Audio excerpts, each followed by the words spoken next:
Escape Pod, Episode 702. Inheritance. By Elise Stevens.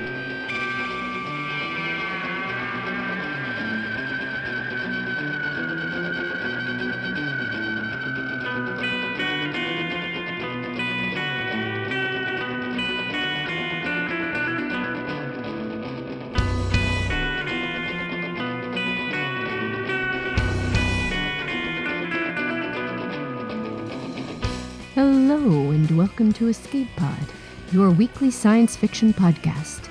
I'm your host this week, Tina Connolly, and I am here to bring you Inheritance by Elise Stevens.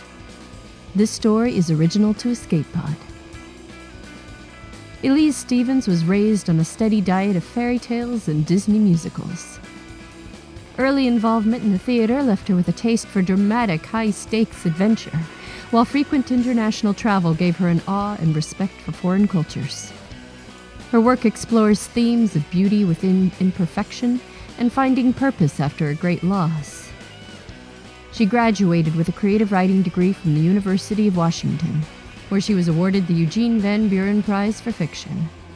She attended Orson Scott Card's Literary Boot Camp in 2014.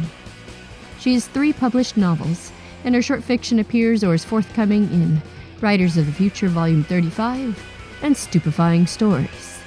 She is currently writing her 4th novel. For more about Elise, visit EliseStevens.com. Your narrator this week is Escape Pod's very own associate editor, S.K. Nash. S.K. Nash is a writer, editor, and bibliophile. Raised by a cabal of university professors, anthropologists, and irritated librarians, she holds 2 degrees as magical wards to protect her from being hauled back into the ivory tower. Her short fiction has appeared in See the Elephant, Wicked Words Quarterly, and Roadkill 2 Texas Horror by Texas Writers.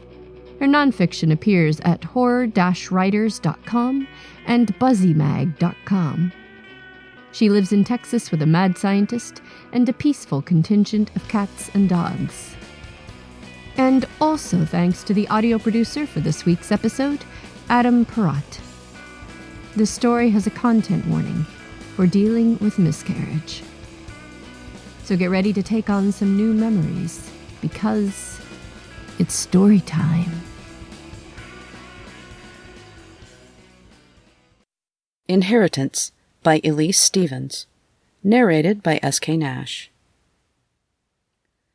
Carmen would have expected a gold necklace or tarnished antique, maybe some money or a secret family recipe card, but she'd never dreamed her grandmother would try to immortalize herself through an inheritance like this.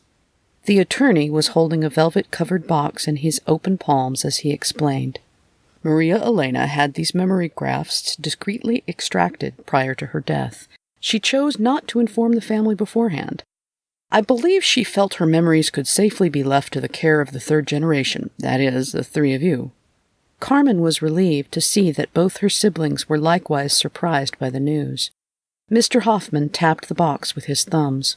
As you may know, memory grafts are a practical application variety of memory extraction. They're a refined amalgamation of all memories and experiences related to specific fields or areas of expertise. So there's no real estate or stocks, it's just her memories? Mario said, eyebrows raised. She was never rich to begin with, Daniela said. Living in that tiny place after Grandpa died? Unless she was secretly saving up, how did she afford an extraction? Carmen shifted in her chair, praying she hadn't bled through onto her seat and wishing for water so she could take her iron pill. Thus far, no one had noticed her sway when she walked, but much longer without food and the dizziness would become obvious. Mario squeezed Carmen's hand, then Danny's. "Could we see the graph tiles?" he said softly. Mr. Hoffman set the box onto the glossy tabletop. "Your grandmother was a gifted woman. She's bequeathed her skills in teaching, public speaking, psychosocial techniques, and gardening, to name a few. She hasn't assigned the grafts, so the distribution will be your responsibility. You'll have as much time as you need to yourselves. When your lunch arrives, they'll knock before they enter." He slid the box to Mario, who'd seated himself between Carmen and Daniela at the head of the table. Through the open windows, a clear sky shone over Pioneer Square. The King Street Station clock face reflected on the table's surface in an artificial moonrise. When they were alone, Carmen said to Mario, "You were there when she died. Did she hint that this was coming?" Carmen had bought the small potted tree the day after they returned from their honeymoon. She'd admired its oblong leaves like flattened emerald canoes. Its braided woody stems were thought to bind together good fortune, giving it the nickname Money Tree. Its tropical origins made the plant difficult to overwater, the nursery staff had assured her. She'd named it Shakira because the name echoed its Latin, Pachira aquatica, and because she'd always loved naming things. Mario rubbed a finger along the box's velvet lid. Nope, no hints. She thought I was Grandpa for the last half hour, kept calling me Tony. And then she just decided it was time. She kissed my hand right here. Mario tapped his left knuckles and said, "Life, mi amor, can never truly be stopped." Then she closed her eyes and went to sleep. I didn't know she was gone until a nurse told me. Danny shook her head slowly, chewing. Her gum's cinnamon scent woke a mild nausea in Carmen. "And she didn't leave anything for Mom or Aunt Linda," Danny murmured in horror. "We'll never hear the end of this." Mario grimaced. "Nothing we can do about that now."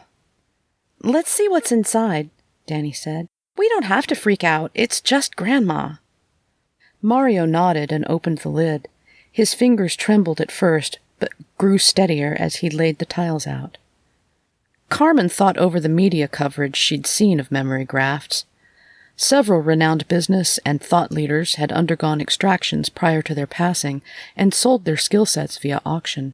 It was a cutting-edge, fairly new procedure, the sort of thing that celebrities fought over on the cover of the gossip magazines, but nothing that Carmen would have imagined for herself.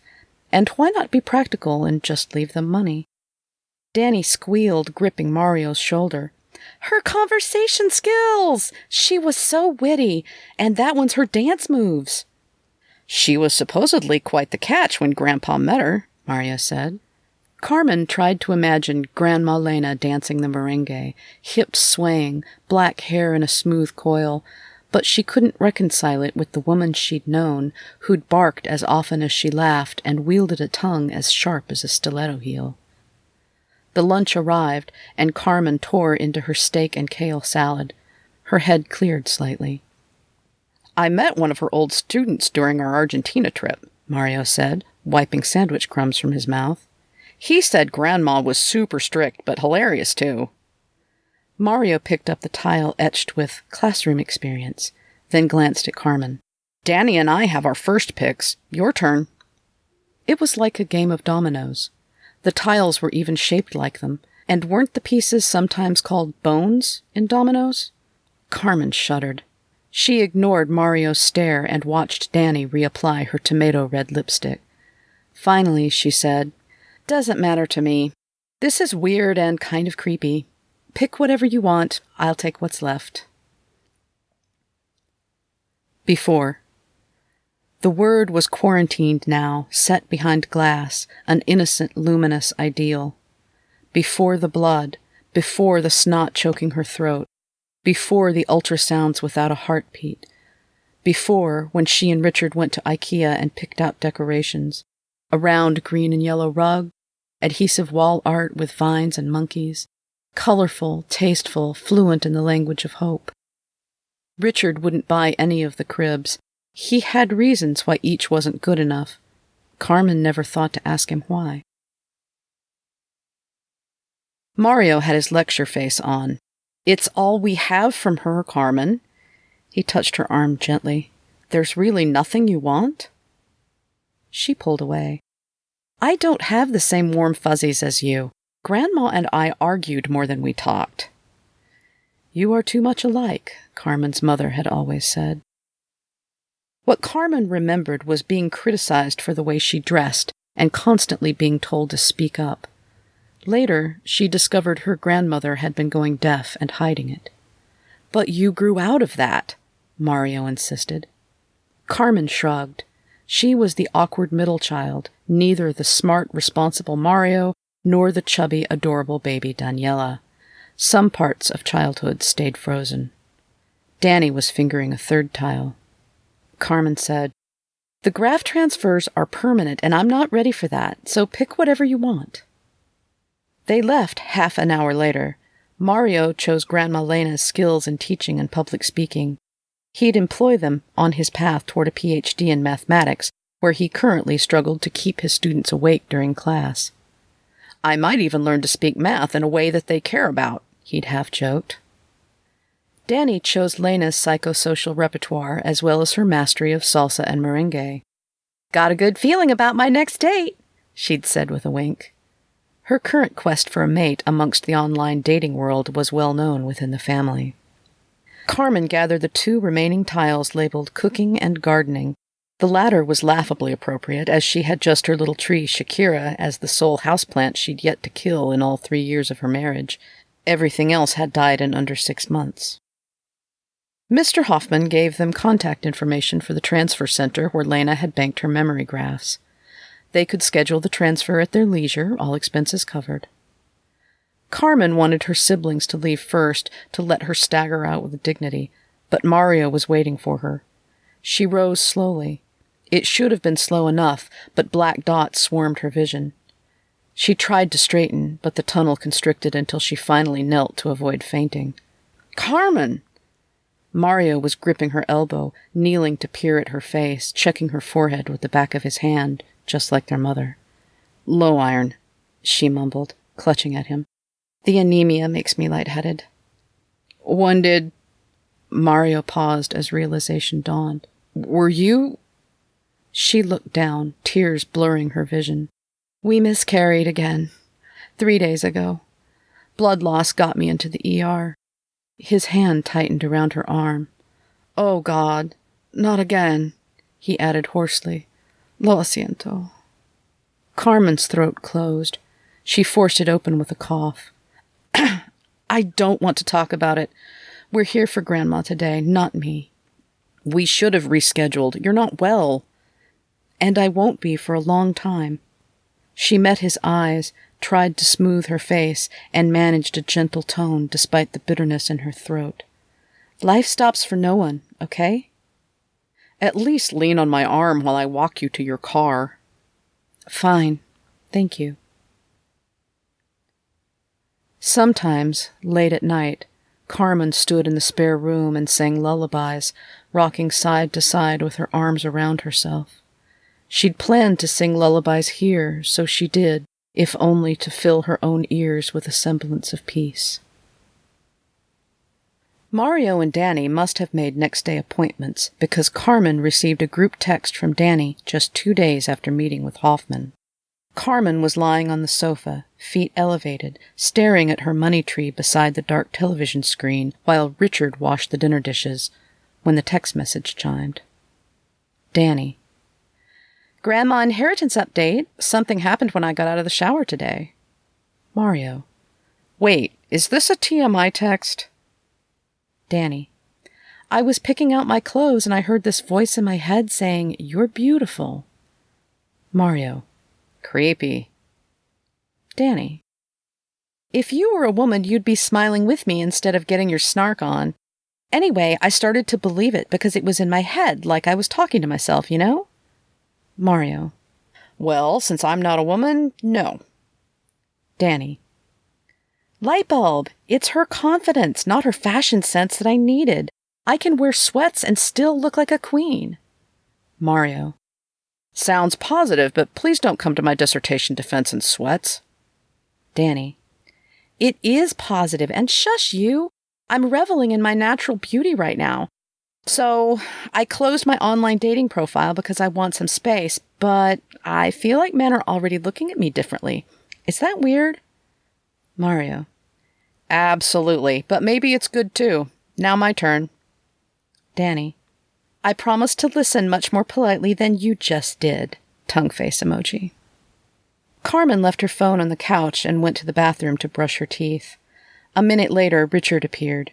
He must have noticed her stiff body language. He was good at that. She spat toothpaste, then said, "Mario and Danny are raving about their new memory graphs." Is there something stopping you from going in for yours? He asked gently. She met his eyes in the mirror. I have enough mental junk already. She paused, tried to stop the rest of the words, failed. I keep dreaming I feel the baby kicking. Richard took her hand and squeezed it. I can't get out of bed before noon, she said. Folks from the office keep calling to check in. They're not supposed to do that, he said. Do you want me to tell your boss? She shook her head. Someone's bound to ask. I don't want to give details, and I don't want to lie and say I'm getting better because maybe my body's healing, but my mind's worse because the shock's wearing off, and we're not... She heaved for a moment over the sink. Richard stroked her hair until she'd calmed enough to let him hold her.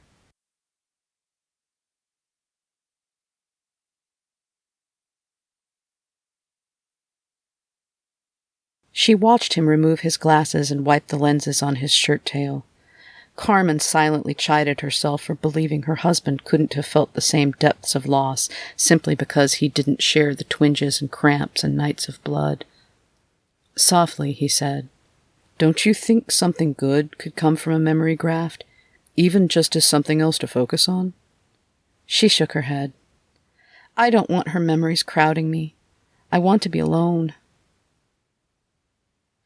Lying in bed, Carmen read the rest of the text thread from her siblings. Mario. My students paid attention today. One of them thanked me for a super relevant analogy. Danny.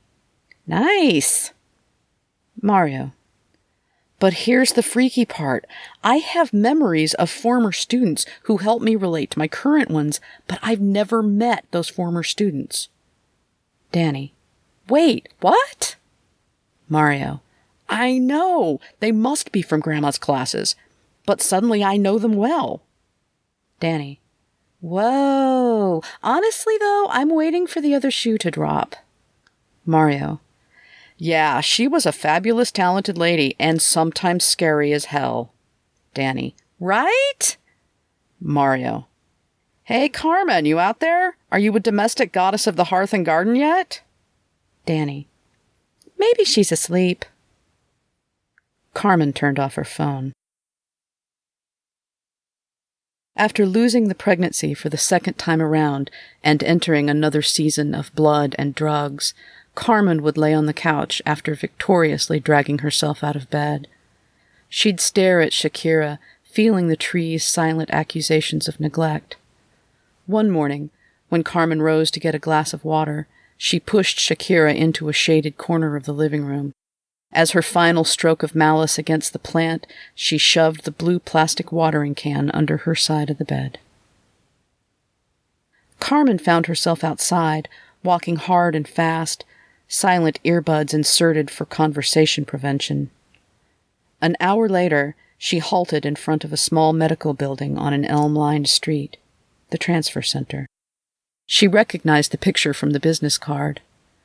Despite telling Richard she wanted to be alone, Carmen also believed fiercely in fate, and her feet had led her here. She hesitated several minutes, then cursed softly and dialed Richard. I'm going to do it, she said. My gut's telling me to. You know the grafts are permanent, right? Even if you back out last minute, I'll support you, he said. And if you go through with it, I know you'll show those memories who's boss. She could hear him smiling. Carmen hung up and went inside. Once she'd made it to 11 weeks, Richard had revealed his secret project, a handmade wooden crib. She didn't have the heart to make him wait to assemble it, and then, at 13 weeks, she'd woken up one morning inside a pool of red. She'd gone to the hospital for an emergency D&C surgery to staunch the blood loss. When she came back home, she stood in the doorway of the baby room and looked at the crib in pieces, broken down and stacked in piles by length. More than any of the horrible things she'd witnessed at the hospital, Carmen had wept the hardest for the crib bones. The transfer center's recliner chair was a lot like the dentist's, but with more operating lights and an arsenal of loaded syringes beside it. Carmen tried hard to avoid associations, but nevertheless the operating room conjured memories of a chamber in which she'd lain prostrate, listening to an ultrasound showing total absence of intrauterine life. A third failed pregnancy. 2 years of trying to conceive with nothing, followed by 3 spontaneous abortions. A wipe offers a pure transfer, the young assistant explained as Carmen rubbed her eyes on her sleeve. Any of your own experiences in the category will be cleaned out to make room for the graft. In a merge, we map the grafted memories to cluster with your existing memories, creating a blended experience. Let Grandma Lena take over completely or find a compromise. I think I want to merge. Of course. Be aware that both versions will remain. You might, for instance, find yourself with 2 techniques for making a bed or hard-boiling an egg. I've dealt with inner conflict before. I'm sure I'll manage. After the procedure, Carmen sat in a quiet room drinking juice and waiting for her head to stop throbbing. You may find yourself searching for the new memories, the doctor had explained. But the mind doesn't work like a reference library. We've added some volumes to the bookshelf, but your brain will take a few days to unpack it into a format that suits its networked processes. Graphs roused by association. If it's a memory about swimming, it may bubble up when you smell chlorine or salt water. Be patient. Memories will likely surface when you aren't expecting them. We can also refer you to several excellent therapists should this be helpful during the transition period. Carmen turned off the television and rubbed her eyes. It was a bright Saturday afternoon, but her fatigue was thick as midnight. 2 months after miscarriage number 2, and she was still good for nothing. She blinked. Something glittered at the base of Shakira's pot. Sunlight on red-etched glass. It was one of the Pyrex measuring cups she used for cooking. Richard had taken the little tree under his wing. He'd watered it after she gave up. The morning after she visited the transfer center, Carmen was squeezing fresh orange juice and stirring a sugar glaze in a saucepan on the stove when Richard greeted her with a kiss. "Good morning, sunshine," he said. "What's that you're humming?" "Mi Buenos Aires, querido."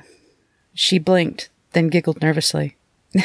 It was one of Grandma Lena's favorites. She glanced back at the stovetop and hissed, "I keep turning on the wrong burner, like I'm remembering the knob in a different place." The precise truth of her words sank in. She shook it off and finished cooking Richard's favorite breakfast. Later, she made a trip to Swanson's nursery for some herb garden seeds. By the week's end, the tray of earth in the kitchen had burst into tiny rows of monocots and dicots. She sometimes wished she could still call the second bedroom the spare room, but its name had shifted irrevocably. Now it was full of boxed-up dreams like a metaphorical womb, like an altar to a shimmering joy that drifted always out of reach. It was the baby room, just without a namesake to challenge the empty lie. Danny had arrived at the restaurant first. Carmen studied her sister from a distance before she approached. The siblings had agreed to get cocktails and swap Grandma Lena legacy stories. Danny had cut her hair to a stylish bob. Her lip color had shifted from bright red to a subtle gold brown. She was asking the server about the drink list, making lots of smiling eye contact. As Carmen took a seat, Danny shot her a glowing smile. "Hey, how's it going?" Carmen pushed aside the wine list. "Do they have raspberry lemonade?" "Oh, get something exciting. It's Mario's treat."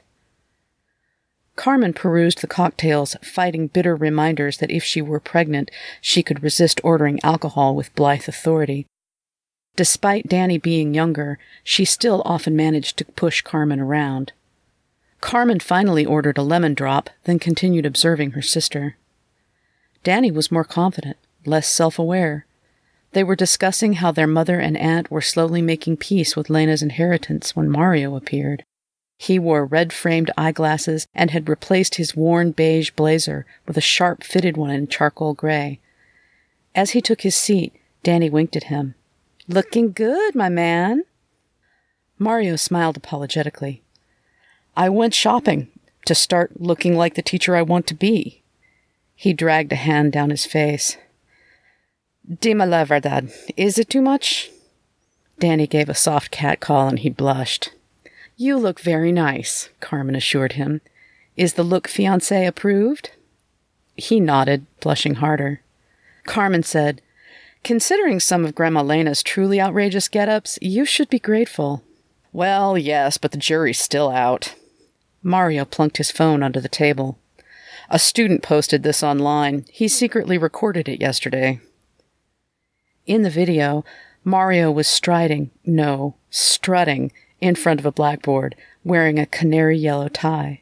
Suddenly, he spun, calling on students with enthusiastic intensity. Carmen belatedly recalled that her brother hadn't needed vision correction ever since his LASIK, but he was whipping his glasses on and off his nose for added emphasis. When the video clip ended, Danny broke into applause. Carmen smiled. It's kind of ridiculous, but the students seem to like your new flair. Grinning wider, Danny asked, Have any co-eds painted love you on their eyelids so they can blink it slowly at you? Mario ran a hand through his hair. I've received extremely forward invitations from multiple young women. He grimaced. It's not all flattery, though. Got into a shouting match with my department chair at a faculty meeting. I just didn't get Grandma's teaching skills. I got her temper. Apparently they come as a set. Danny leaned forward. I know, right? It's a mixed bag. I didn't even know I still owned a pair of high heels, but suddenly I was digging them out and wearing them. Did you twist your ankle? Carmen asked. Twice a freaking hour, yes. Danny rolled her eyes. I mean, I like how I feel about myself now, but some things I'd happily delete. She pulled a pack of cigarettes from her purse. Wait. Mario's eyes narrowed. When did you start? Danny stuck the cigarette between her teeth.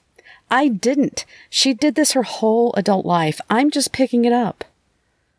Carmen snatched the cigarette and threw it on the ground. You've got to have at least some self-control, and habit or not, you can't smoke in here.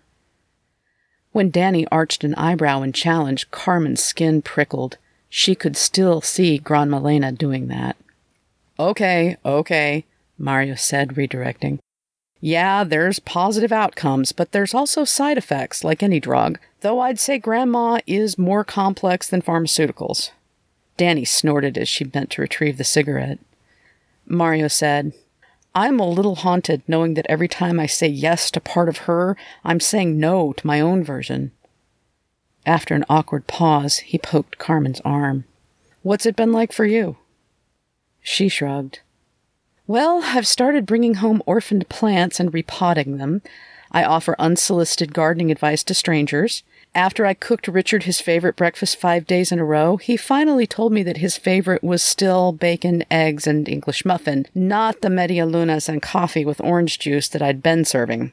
He thought it was so cute. He didn't say anything at first, even when I kissed his bald spot. Wait a minute, Danny said slowly. Richard isn't balding. Mario nodded. She was cooking Grandpa Tony's favorite breakfast. Carmen was kissing Grandpa's bald spot. Carmen tried to smile, but she felt shivery. They were all changing, and they'd each had a dose of the real Lena, the mud mixed in with the treasure. She didn't mention that an hour before coming to the restaurant, she'd attacked Richard with a vicious, one-sided word storm as soon as he returned from work. After a few minutes, Richard had raised his hands and said gently, I don't think this is Carmen speaking. Carmen rose to leave as soon as she'd finished her lemon drop, declining a second drink. Mario's eyes had revealed that he was about to ask a prying question. How are... he began. Please, she begged him as she shouldered her purse. No questions about my health. On the drive back, Carmen connected the pieces of her disappointed frustration. No matter how good she might become at cooking or gardening, neither would bring her closer to the one thing she wanted. Mario's career would excel, Danny would probably attract the mate she'd been pining for, and Carmen would go on rejecting the blood her body had briefly stockpiled for a baby's nourishment. Memory grafts were not going to fix her womb. She ran a red light and nearly hit a dog 2 blocks from home. That night, Carmen had a nightmare in which she stood over an old-fashioned wood stove and pushed pacifiers, diapers, and tiny knit socks into its flaming mouth. She opened her eyes to certainty. Lena had harbored the same gnawing grief of lost children within herself, helpless to fill it. Carmen knew with a growing conviction that she'd have to address Lena's presence directly or risk her mind becoming a permanent battleground. She got out of bed and lit 2 of the tea-light candles she kept on the windowsill. The soft illumination made her feel purposeful. She settled herself on the sofa and shut her eyes, heartbeat quickening. As she saw it, she had 3 options. A. Banish Lena's memories to an isolated corner of herself, using them as tools only when she saw fit. B. Allow Lena to completely dominate the fields of her expertise and let her own personal experiences in cooking and gardening diminish. Or C. Humbly welcome Lena into those parts of herself, but set firm boundaries, meeting together as equals. Carmen opened her eyes. She and her grandmother were peers now. Age no longer mattered. They were just 2 souls learning to help and listen to one another. She shut her eyes again. I don't want to fight you. We did plenty of that when you were alive. But I need to keep a part of myself, too. She swallowed hard. We have to be a team. It was slowly coming clear. The technician hadn't fully explained the memory merge. It was an ongoing process, a gradual, tenuous mental reorg as Carmen assimilated the foreign pieces into herself. That evening, she imagined she sat across the table from her grandmother and shared a silence filled with known longing and heartbreak. Carmen told Lena she would have named the baby Lily if it had been a girl. Lena showed Carmen the lilac bush that marked the burial of her 3rd pregnancy. Carmen discovered small cottony white clusters clinging to Shakira's trunk. Mealybugs. She remembered Lena cursing the critters. She fetched rubbing alcohol and Q-tips from the bathroom, then knelt before the plant and began to dab at the pests. Twice she caught herself whispering to the tree, "It's going to be all right." Carmen woke at the first touch of dawn with her chest missing some of its hollow ache. For the first time, she didn't have to stand under the shower for 5 extra minutes, trying to persuade herself to turn it off. Her feet led her to the baby room, and she knew what she had to do. Lena would lend her the strength. As she glanced over her seedling's progress, she felt mental clouds parting. The young plants were spreading their cheerful green leaves, pressing upward into the air and insisting upon their own loveliness.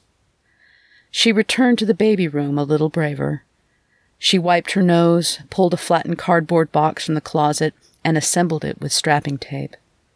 She laid inside it all things related to a miniature human, a few storybooks from her childhood, the pieces of the disassembled crib, a box of Legos that Richard's parents had delivered a month after their marriage for when the future little ones were ready to build stuff. She rolled up the green and yellow rug and pushed it deep into the closet. With the blank slate before her, she dragged an armchair to stand under the window, then surrounded it with her adopted potted plants, encircling the chair with them like a cluster of ducklings.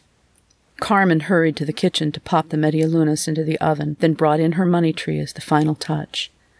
She bent over Shakira's braided trunk and let her tears make a silent apology for her past abandonment. She set the little tree in the windowsill where it presided over all, a tiny queen restored to the light. Richard renamed the spare room the Jungle, with its multiplying pots of growing things. He dubbed the smaller kitchen version the Oasis. One night, she told him, "I asked my friend Salwa what the word Shakira means in Arabic. Know what she said?" He waited for the answer. "Thankfulness," Carmen whispered. He kissed her forehead, letting the silence speak, letting the picture of their imagined family grow a little darker. Finally, he said, "I'm still trying to figure out what you found in those plants. It's almost like your long-lost calling." She laid her head on his shoulder and sighed. It couldn't really be explained.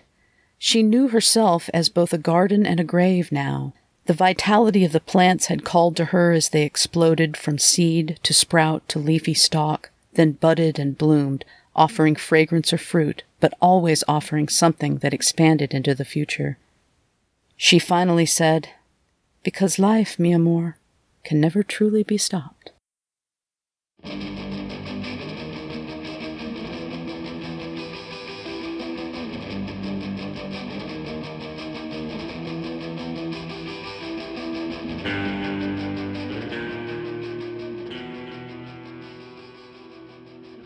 About this story, Elise says, "Memory has always held a deep fascination for me. I think we inherit things from our ancestors that are less than tangible, yet still affect us in profound ways, and this story was a way to explore that. My siblings and I grew up very close to each other, and some of that is reflected in the family depicted here. This tale is especially dear to my heart, as it is a story also of a woman grieving the loss of an intimate, cherished dream, and this particular kind of heartbreak has been too often kept quiet in the lives of the women I know. I feel very grateful to share it." And about the story, I say, like Sarah Pinsker's story, and then there were N-1, this is one of those stories that invites you to consider what the particulars of this situation would be if applied to you. My own grandmother, whom I adored, is somewhat reminiscent of the grandmother in this story. Stylish, witty, a skilled cook. I can easily see my siblings and I sorting out her skills, one taking her sharp insight on politics and history, one taking the way she would beat us soundly at Scrabble, always with a slyly casual, delighted air. "Oh, I think this word might work out to, let's see, is that 83 points? How nice." And I personally would not say no to inheriting her cooking skills, if, as in the story, it also came with the love of actually practicing that skill. And why not, if it's something you're already good at and have a lifetime of comforting memories doing?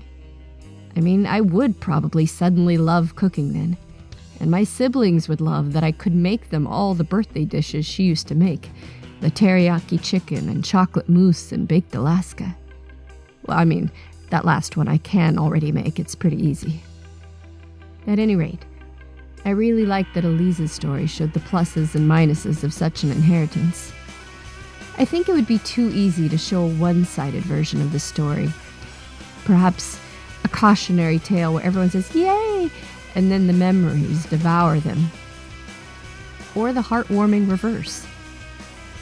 But this shows the ways in which such a transfer would work out both as you hope and as you don't expect. And it also shows the ways it binds this particular family closer together. And indeed shows that life does go on.